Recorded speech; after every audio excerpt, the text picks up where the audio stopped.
प्यारे विद्यार्थियों, आज हम कक्षा BA पाठ तृतीय के भारत का भूगोल पत्र के अंतर्गत प्रायद्वीपीय भूभौतिक विभाग के अंतर्गत चर्चा करेंगे। नर्मदा नदी की घाटी पूरे प्रायद्वीप को दो भागों में बांट देती है। उत्तर के भाग को मालवा का पठार और दक्षिण के भाग को दक्कन का पठार कहते हैं। पहले मालवा का पठार के बारे में चर्चा करेंगे। ये पठार वैसे तो नदियों के प्रवाह के कारण टूट फूट गया है। इसके पूरब की ओर यदि देखें तो बघेलखंड और पश्चिम की ओर बुंदेलखंड, इसमें नदियों के द्वारा बड़े बड़े बीहड़ खड्ड बनाए गए हैं।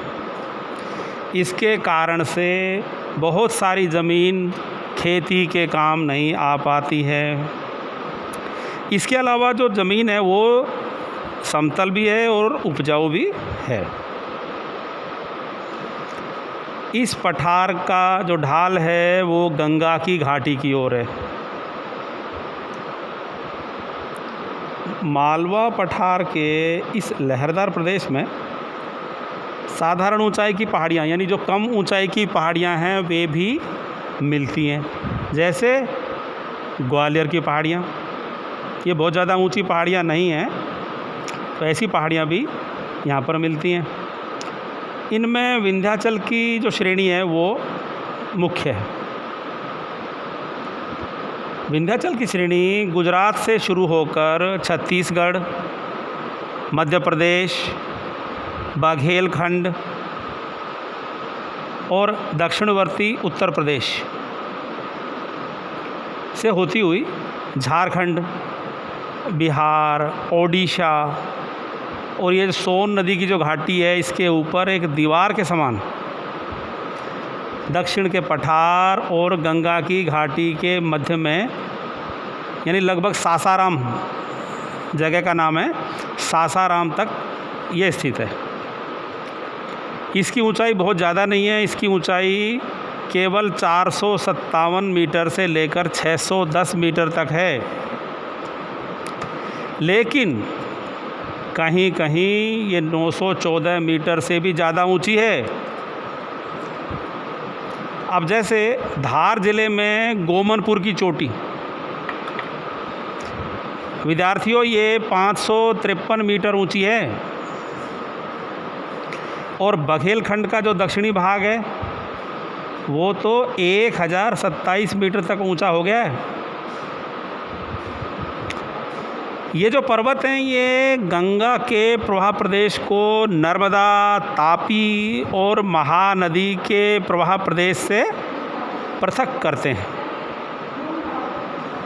ये पर्वत मुख्यतः तो बालू के लाल पत्थर और क्वार्ट्ज चट्टानों से बने हुए हैं। इन चट्टानों का उपयोग भवन निर्माण में किया जाता है, यानी घर बनाने में करते हैं।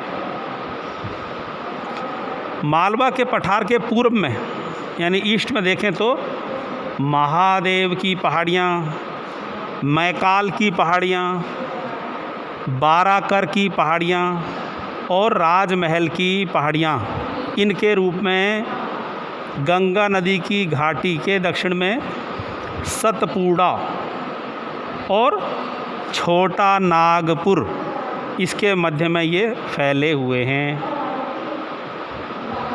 यानी सतपुड़ा और छोटा नागपुर के मध्य में महादेव, मैकाल, बाराकर और राजमहल की पहाड़ियाँ हमें देखने को मिलेंगी। विंध्याचल पर्वत ये हिमालय से भी पुराने हैं। जैसा कि हम लोग जानते हैं कि हिमालय नवीन वलित पर्वत हम कहते हैं, यानी एक नया पर्वत है। विंध्याचल के पर्वत हिमालय से बहुत ज़्यादा पुराने हैं। लेकिन क्योंकि समय और मौसम की मार के कारण अनावर्तीकरण की क्रिया, यानी अपक्षय अपरदन की क्रिया जिसे हम कहते हैं, जो आपने फर्स्ट ईयर में पढ़ा है, इस कारण से ये घिस गए हैं और घिस जाने से ये काफ़ी नीचे हो गए हैं। अब विंध्याचल के दक्षिण में अगर देखें तो उसी के समानांतर सतपुड़ा ये श्रेणी स्थित है। यानी उत्तर में विंध्याचल श्रेणी, दक्षिण में सतपुड़ा श्रेणी। सतपुड़ा श्रेणी मध्य प्रदेश में नर्मदा के दक्षिण में और तापी नदी के उत्तर में, रीवा से पश्चिम की ओर राजपीपला पहाड़ियों से होती हुई पश्चिमी घाट तक फैली हुई है। ये अधिकतर बेसाल्ट और ग्रेनाइट चट्टानों की बनी हुई है। इसकी औसत ऊंचाई 762 मीटर है और ये अमरकंटक की पहाड़ियों में जाकर के 1066 मीटर तक ऊंचाई प्राप्त कर लेती है। ये पूर्व में आगे जाकर छोटा नागपुर के पठार पर जाकर समाप्त हो जाती है। महादेव पहाड़ी पर सतपुड़ा की 1350 मीटर ऊंची चोटी पचमढ़ी है। ये पचमढ़ी प्रसिद्ध पर्यटन स्थल भी है। लोग यहाँ पर भ्रमण के लिए भी जाते हैं। मनोरम दृश्य यहाँ देखने को मिलते हैं। यहाँ पर झरने हैं, पहाड़ियाँ, गिरिशिखर, वन के समूह और प्राकृतिक सौंदर्य चारों तरफ बिखरा हुआ है। मध्य प्रदेश का ये स्वास्थ्यवर्धक स्थान है।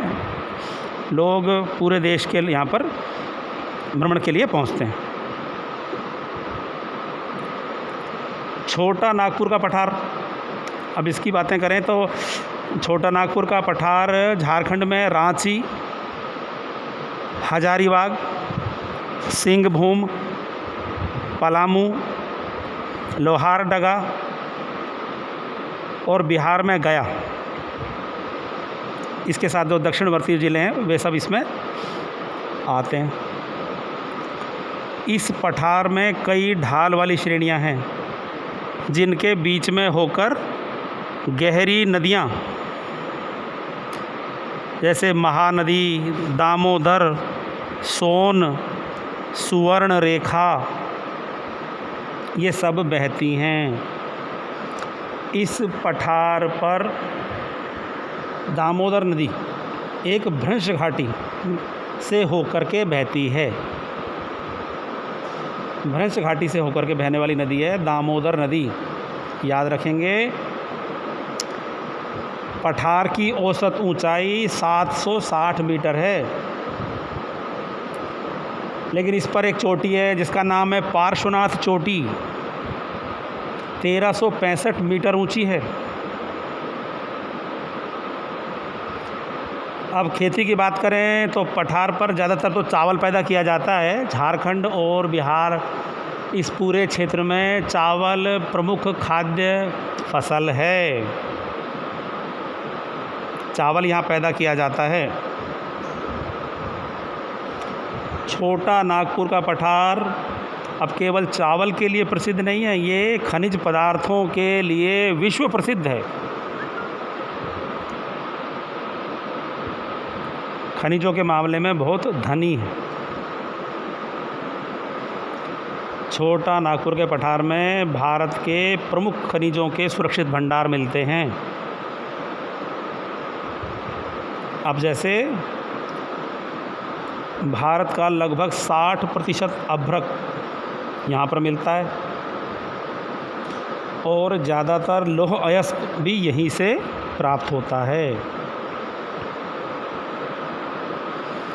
सिंहभूम में लोहा, क्रोमाइट और केओलिन नाम की चिकनी मिट्टी, टंगस्टन, चूना पत्थर, फेल्सपार, क्वार्ट्ज, कोयला, तांबा, ये सारे खनिज पदार्थ यहाँ पर बहुतायत में मिलते हैं। और अगर बात करें इमारती पत्थर की, तो वो तो यहाँ पर बहुत बड़ी मात्रा में उपलब्ध है। अब इस पठार में क्योंकि इतने सारे खनिज मिलते हैं, तो इसे खनिज संसाधनों का भंडार भी कह देते हैं, क्योंकि लगभग सभी खनिज यहाँ पर हमें आसानी से मिल जाते हैं। सतपुड़ा पर्वत के दक्षिण में तापी नदी की घाटी है। अच्छा, ये नर्मदा और तापी दोनों नदियों ने बहुत चौड़े कछारी मैदान भी बनाए हैं। नर्मदा का मैदान तो 322 किलोमीटर लंबा है और चौड़ाई है 35 से 60 किलोमीटर की। औसत गहराई 152 मीटर है।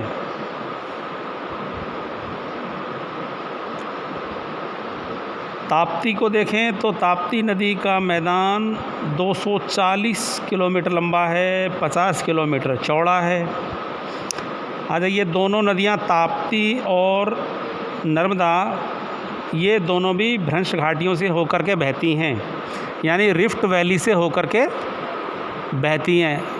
इससे पहले हमने अभी ये चर्चा की थी, एक और नदी है जो कि भ्रंश घाटी से होकर के बहती है। आप याद करेंगे तो उसका नाम याद आ जाएगा, दामोदर नदी। दामोदर नदी भी भ्रंश घाटी से होकर के बहती है। और दो नदियां और हमें मिल गई अभी, तापी और नर्मदा, ये दोनों भी भ्रंश घाटी से होकर के बहती हैं। ये दोनों नदियों की जो घाटियां हैं समुद्र तल से 300 मीटर ऊंची हैं,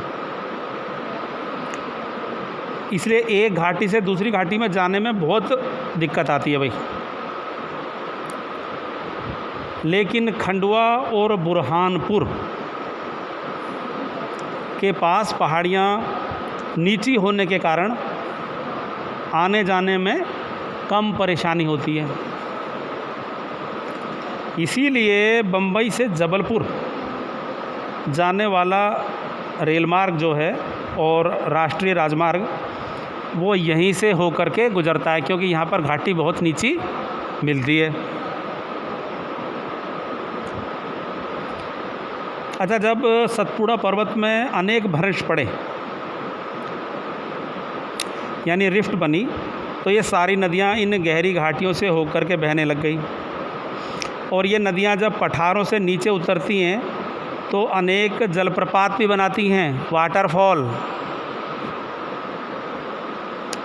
जबलपुर के नज़दीक में नर्मदा नदी का धुआंधार प्रपात, ये प्रसिद्ध है, पर्यटन स्थल भी है। यहाँ पर सर्वोत्तम श्वेत संगमरमर की चट्टान मिलती है। नर्मदा और तापी दोनों ही नदियाँ पठार के सामान्य ढाल के विरुद्ध बहती हैं। अब ये बहुत मज़े की बात है कि ढाल इस तरफ नहीं है, यानी कि ढाल पश्चिम की ओर नहीं है, लेकिन फिर भी नर्मदा और तापी नदियाँ पश्चिम की ओर जा कर के अपना जल अरब सागर में डाल देती हैं, क्योंकि ये भ्रंश घाटियों से होकर के बहती हैं। और इन भ्रंशों का जो ढाल है वो पूर्व से पश्चिम की ओर है। इसके बाद विद्यार्थियों, हम लोग बात करेंगे अरावली की पहाड़ियाँ। अरावली की पहाड़ियाँ, ये पहाड़ियाँ मालवा के पठार के उत्तर पश्चिम में हैं। और हम चूँकि राजस्थान प्रदेश में रहते हैं, तो हमें अरावली की पहाड़ियों के बारे में अधिक जानकारी रहनी चाहिए। ये अरावली की पहाड़ियाँ दिल्ली से उत्तर पूर्व और दक्षिण पश्चिम दिशा में अहमदाबाद की ओर लगभग 850 किलोमीटर की लंबाई में फैली हुई हैं। ये उत्तर पूर्व की ओर संकरी होकर के टीले मात्र की रह जाती हैं और दिल्ली के पास इसे दिल्ली की पहाड़ियाँ कहते हैं और वहाँ पर ये समाप्त हो जाती है। वैसे इनका विस्तार तो कोटवार की उच्च भूमि तक है। अरावली पर्वत 304 से लेकर 920 मीटर तक ऊंचे हैं, यानी बहुत ज़्यादा ऊंचे नहीं हैं। अरावली चूँकि बहुत पुरानी पर्वत श्रृंखलाओं में इसका नाम आता है, इसलिए अपक्षय और अपर्दन की शक्तियों ने इसको समय के साथ काट छाँट कर घिस कर नीचा बना दिया है। आबू के निकट इसकी सबसे ऊंची चोटी मिलती है और आप लोग शायद इससे नाम से परिचित होंगे, गुरु शिखर। गुरु शिखर 1722 मीटर ऊंचा, ये राजस्थान की सबसे ऊंची चोटी भी है। ये हिमालय और नीलगिरी के मध्य में भी सबसे ऊंची चोटी है, यानी उत्तर में हिमालय और दक्षिण में नीलगिरी, इसके बीच में सबसे ऊंची चोटी अगर कोई है तो वो है गुरु शिखर। 1722 मीटर ऊंची है। ये पर्वत धरातल पर सबसे प्राचीन है और आज भी हम इन्हें देख सकते हैं। ये उत्तर में हिमालय से दक्षिण में पोटवार की उच्च भूमि और ऐसा माना जाता है कि लक्षद्वीप तक भी फैले हुए हैं। ये दक्षिण के पठार में उथल पुथल होने के कारण ये पर्वत अपक्षय और निमज्जन द्वारा काफ़ी नीचे हो गए। उदयपुर के उत्तर पश्चिम में ये लगभग 1220 मीटर ऊंचे हैं। इन्हें जरगा की पहाड़ियाँ कहते हैं। वहाँ पर जरगा की पहाड़ियाँ, अलवर के पास ये 550 से लेकर 880 मीटर, और यहाँ इन्हें कहते हैं हर्षनाथ की पहाड़ियाँ। हर्षनाथ की पहाड़ियाँ। और दिल्ली के दक्षिण में केवल 300 मीटर ही ऊँचे हैं। इन्हें दिल्ली की पहाड़ियाँ, दिल्ली रिज कहते हैं, दिल्ली रिज का क्षेत्र कहते हैं। मध्य में इसकी औसत ऊंचाई 1006 मीटर है।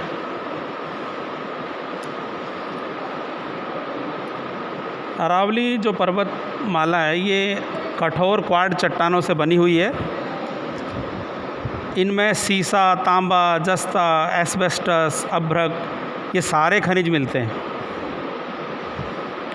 और अगर दर्रों की बात करें तो पीपली घाट, देबारी और देसूरी, ये महत्वपूर्ण दर्रे हैं। पीपली घाट, देबारी और देसूरी। अरावली पर्वत से बहुत सारी अनित्यवाही नदियाँ, यानी जो नियमित नदियाँ नहीं हैं, बारहमासी नहीं है, ऐसी नदियाँ बहुत बहती हैं। पश्चिम की ओर बहने वाली जो मुख्य नदियाँ वे हैं माही, पश्चिमी बनास और लूणी। लूणी मरुस्थल में बह कर के अरब सागर में गिर जाती है। अगर पूरब में देखें तो बनास, बाणगंगा और साहबी, ये मुख्य नदियाँ हैं। बनास चंबल में मिलकर गंगा के मैदान तक पहुँचती है।